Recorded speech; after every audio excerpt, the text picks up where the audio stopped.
to Buchanan. Today here in Buchanan, we have a 2015 Chrysler 300. On this vehicle, it has the 3.6 liter Pentastar motor in it, and we happen to have a check engine light on. And so we are going to scan it with a scanner and be able to hopefully pinpoint what may be causing the issue or some of those reasons.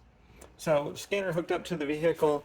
We have the UCAN-2 with the Bluetooth connection hooked up to the vehicle, and now we are able to read the codes. So this particular vehicle, we need to have the on in the run position to be able to read codes. And so tap your button twice to the engine start stop button, tap it twice, don't put your foot on the brake, and that'll put it in the run position. And so you do that. All right, so with our scanner hooked up right here, we can go ahead and be able to just power it up. And then we're going to go into diagnostic. If you're in the all, you can go to American. We're going to select Chrysler. Smart VIN, this communicates with the vehicle and then is able to bring back what the vehicle is. And we do have that. We have a 300. The VIN number, match the VIN number is good to go. And now we're going to if you quick scan, that scans every control module on the vehicle. But if we just want to pick an individual, we go to control modules. And on this one, we are looking for the power control module, or the powertrain control module, PCM, and because that's where the engine control module is. Okay, so now we can read the codes, and we have stored or active, either way, but we have a P0443, and that's the Evap Purge 1 control, right? Or we could say Evap Purge solenoid, or so forth. And what this unit does, it's a one-way valve that provides pressure back to the fuel tank. And so whether there is a leak in the line or whether the valve itself has gone bad, it's allowing pressure to go backward. You sometimes might get bad fuel system, like after you fuel it up or anything like that. It might take a lot longer to start. So it can be just the valve itself. Like I said, it's supposed to be a one-way check valve, or you could have a leak in the line somewhere, and so you may need to do some more diagnostic to do that. But we're going to find that valve, and I'm going to show you how to replace it. So coming up here at the top of the vehicle, we have this little cover here, and the valve we're looking for is right here. So we'll just pop this cover off and get it out of the way, just to give us a little bit more visual access to it. And then we have one electrical connector. We have this this line here that goes over here, and then the line that goes down to the fuel tank. And so we're gonna go ahead and take that off. So you'll want to pop this off to be able to gain access for when you need to remove this, and to get some more access to the connector here. So we need to press this red portion of the connector backward. That unlocks the safe. And now with that unlocked, we'll be able to squeeze the connector back and be able to remove that electrical connector. Get it up here out of the way. We do have one connection down there. So now we should be able to raise this high enough, and to pop that off, we need to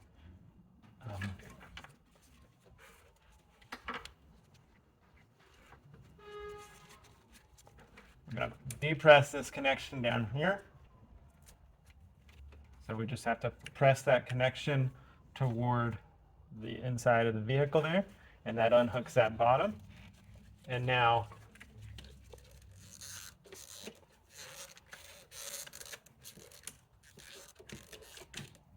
you need to get this to come undone from this.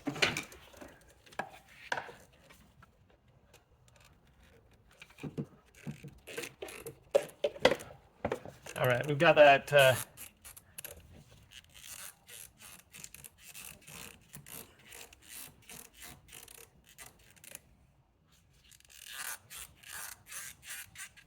we go. Okay, so we worked it back and worked it off of there with the connections here, and then we'll be able to get a new one of these and put it in.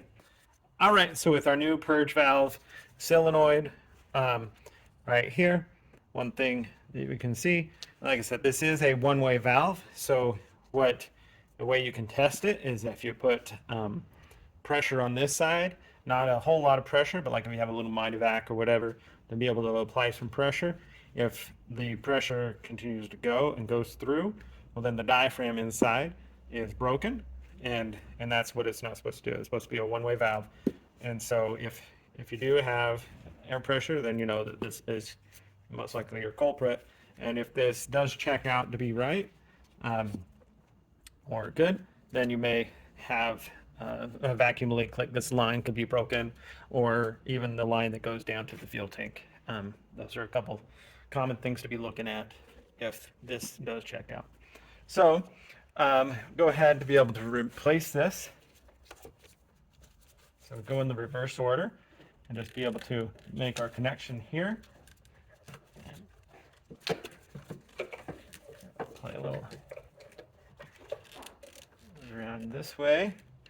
And then this would be just as easy as pressing down until we hear that click noise.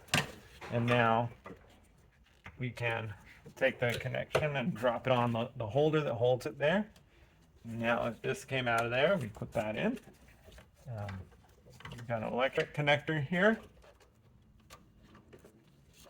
Connect that up and then put the safety lock in so that it stays on there. And then we can reposition this back on here and put that back up in there. And so that would be the replacement of the purge valve. Purge can be even called the purge canister valve. And now we would go through and be able to clear that out of the PCM. All right, so coming back here to the scanner to be able to clear the code, which was a P0443, in case I failed to mention that. So we're going to go back here. We're going to go to clear codes, make sure that our engine is, ignition is on, engine not running. Clear the code, hit yes. It's going failed to clear the code. Let's try it again. Sometimes you got to back up further and then be able to go back to N.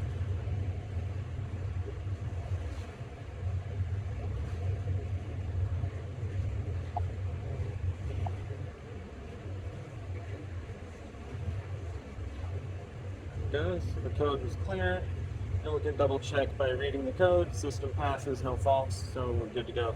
So that'll be that replacement of that. And like I said, if it does come back on, then you're going to need to be looking at maybe some other issues. Vacuum leaks or so forth is what would cause that to go off. Thank you for watching Mechanic, where you can be the mechanic.